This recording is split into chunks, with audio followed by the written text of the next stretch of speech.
सरकार के कृषि कानून के खिलाफ पंजाब और हरियाणा के हजारों किसान गुरुवार और शुक्रवार को दिल्ली में धरना प्रदर्शन कर रहे हैं और दिल्ली चलो मार्च निकाल रहे हैं। इस मार्च को रोकने के लिए हरियाणा और पंजाब सरकार ने अपने बॉर्डर सील कर दिए हैं। इसके अलावा भारी पुलिस फोर्स भी तैनात की गई है। सूत्रों से मिली जानकारी के मुताबिक सरकार की तरफ से यह साफ कर दिया गया है कि जो कानून बनाया गया है वो किसानों के हित में है।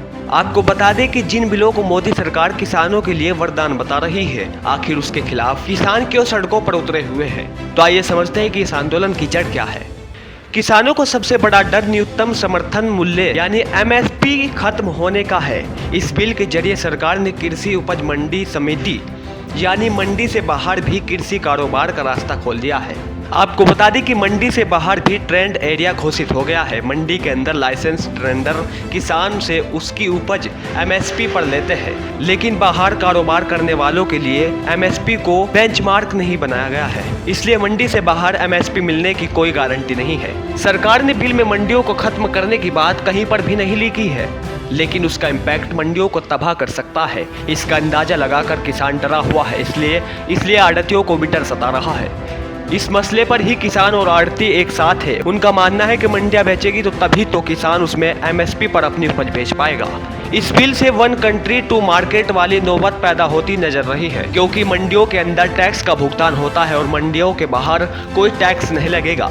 अभी मंडी से बाहर जिस एग्रीकल्चर ट्रेंड की सरकार ने व्यवस्था की है उसमें कारोबारों को कोई टैक्स नहीं देना होगा, जबकि मंडी के अंदर औसतन 6 से 7% तक का मंडी टैक्स लगता है। किसानों की ओर से यह तर्क दिया जा रहा है कि आड़तियों या व्यापारियों अपने 6 से 7% टैक्स का नुकसान न करके मंडी से बाहर खरीद करेगा, जहां उसे कोई टैक्स नहीं देना है। इस फैसले में मंडी व्यवस्था हतोत्साहित होगी। मंडी समिति कमजोर होगी तो किसान धीरे धीरे बिल्कुल बाजार के हवाले चला जाएगा, जहां उसकी उपज का सरकार द्वारा तय रेट से अधिक भी मिल सकता है और कम भी। किसानों की इस चिंता के बीच राज्य सरकारों खासकर पंजाब और हरियाणा को इस बात का डर सता रहा है कि अगर निजी खरीदारी सीधे किसानों से अनाज खरीदेगी तो उन्हें मंडियों में मिलने वाले टैक्स का नुकसान होगा।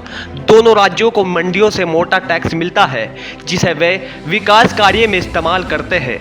हालांकि हरियाणा में बीजेपी का शासन है, इसलिए यहाँ के सत्ताधारी नेता इस मामले पर मौन है।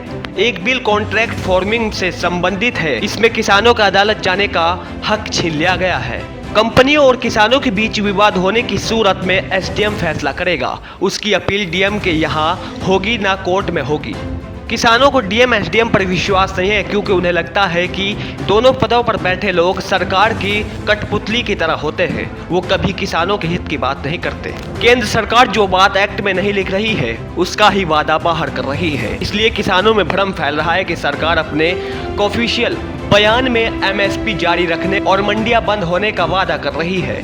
पार्टी फोरम पर भी यही कह रही है लेकिन यही बात एक्ट में नहीं लिख रही है। इसलिए शंका और भ्रम है। किसानों को लगता है कि सरकार का कोई भी बयान एग्रीकल्चर एक्ट में MSP की गारंटी देने की बराबरी नहीं कर सकता, क्योंकि एक्ट की वादा खिलाफी पर सरकार को अदालत में खड़ा किया जा सकता है, जबकि पार्टी फोरम और बयानों का कोई कानूनी आधार नहीं है। हालांकि सरकार सिरे से किसानों की इन आशंकाओं को खारिज कर रही है।